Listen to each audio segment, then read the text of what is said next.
हम सब ना एक दौड़ में हैं, है ना? एक ऐसी रेस जिसका कोई नाम नहीं, कोई फिनिश लाइन नहीं, पर फिर भी हम सब बस भागे जा रहे हैं, पूरी रफ्तार से।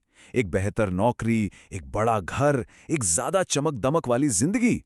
हम सुबह उठते हैं, कामों की लिस्ट देखते हैं और भागना शुरू कर देते हैं।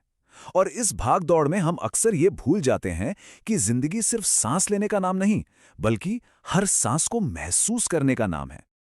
तो ये सवाल हम सब के लिए है। हम जीते भी तो ऐसे हैं ना, जैसे वक्त कभी खत्म ही नहीं होगा। एक अंतहीन समंदर है हमारे पास, और इसी धोखे में हम असल में जीना ही भूल जाते हैं। अब जरा कल्पना कीजिए कि इसी भागदौड़ के बीच आपको एक ऐसा प्रोफेसर मिले जो आपको जिंदगी का आखिरी और सबसे जरूरी पाठ पढ़ाने वाला है। सब्जेक्ट है कैसे जिएं, और ये क्लास लेने वाला प्रोफेसर खुद मौत के दरवाजे पर खड़ा है। तो चलिए मिलते हैं इस कहानी के मेन कैरेक्टर्स से, मिच एल्बम। अब देखिए, बाहर से अगर आप मिच की जिंदगी को देखेंगे ना, तो कहेंगे वाह क्या लाइफ है, एकदम परफेक्ट। वो अमेरिका के सबसे फेमस स्पोर्ट्स जर्नलिस्ट्स में से एक थे। पैसा, शोहरत, अवार्ड्स, उनके पास वो सब कुछ था जिसे हमारी दुनिया सक्सेस का पैमाना मानती है। लेकिन इस चमक दमक वाली तस्वीर के पीछे की जो हकीकत थी, वो कुछ और ही थी। मतलब अंदर से मिच पूरी तरह खोखले हो चुके थे। वो सफलता की सीढ़ी तक चढ़ रहे थे, हाँ, पर इस सब में ना वो खुद को कहीं पीछे छोड़ आए थे। उन्हें यह भी याद नहीं था कि वो असल में कौन थे, या कॉलेज के दिनों में वो क्या बनना चाहते थे। वो एक साथ 5-6 नौकरियां कर रहे थे, लगातार हवाई जहाजों में सफर कर रहे थे, पर इस सब का मतलब क्या था? वो बस भाग रहे थे।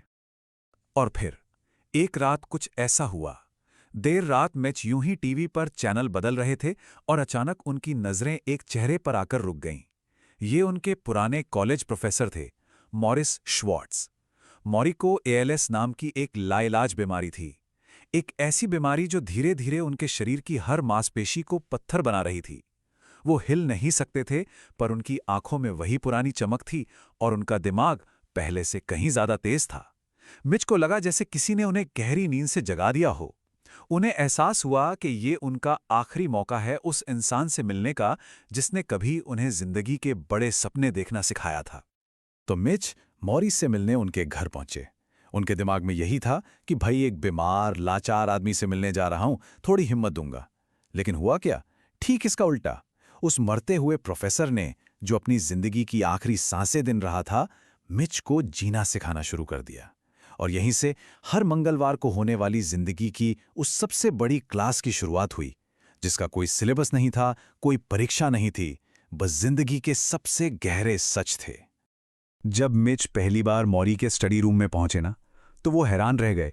मॉरी व्हीलचेयर पर थे, दूसरों पर पूरी तरह डिपेंडेंट, पर उनके चेहरे पर कोई दुख नहीं था, कोई हार का भाव नहीं था, बल्कि एक शांत सी मुस्कान थी। तो मिच ने उनसे पहला सवाल वही पूछा जो शायद हम में से कोई भी पूछता, क्या आपको खुद पर तरस नहीं आता?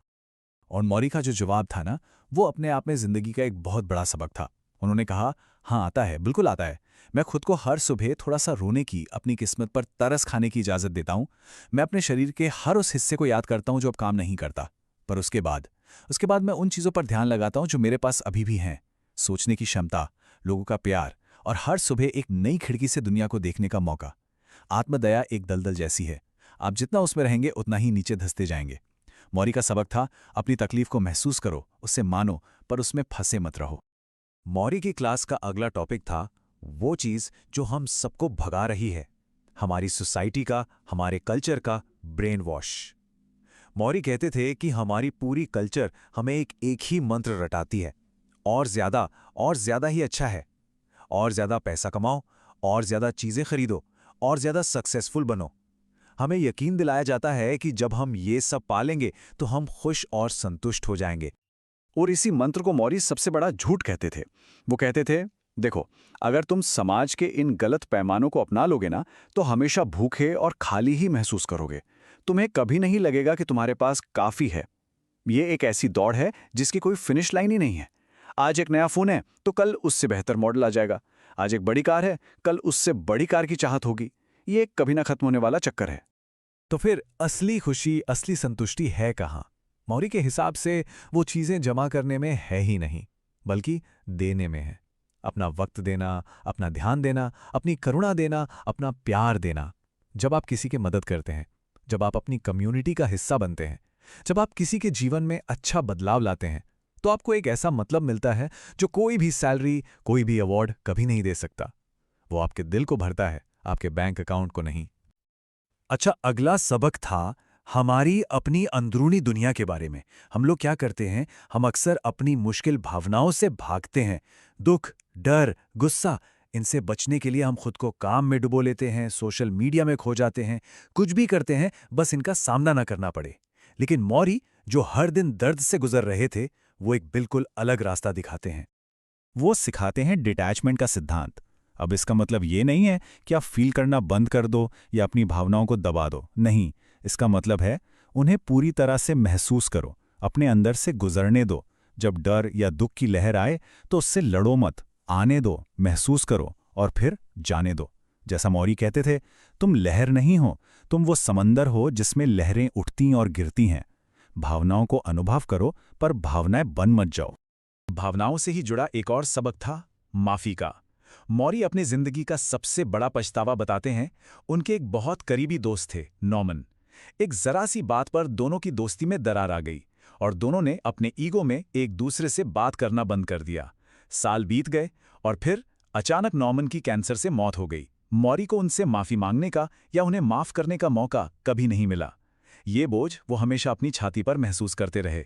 उनका सबक साफ था, माफ करो, सिर्फ दूसरों को नहीं, खुद को भी। अपने ईगो को रिश्तों से बड़ा मत बनने दो। अब हम आते हैं मौरी के कोर्स के दो सबसे ज़रूरी टॉपिक्स पर, प्यार करना सीखना और मरना सीखना।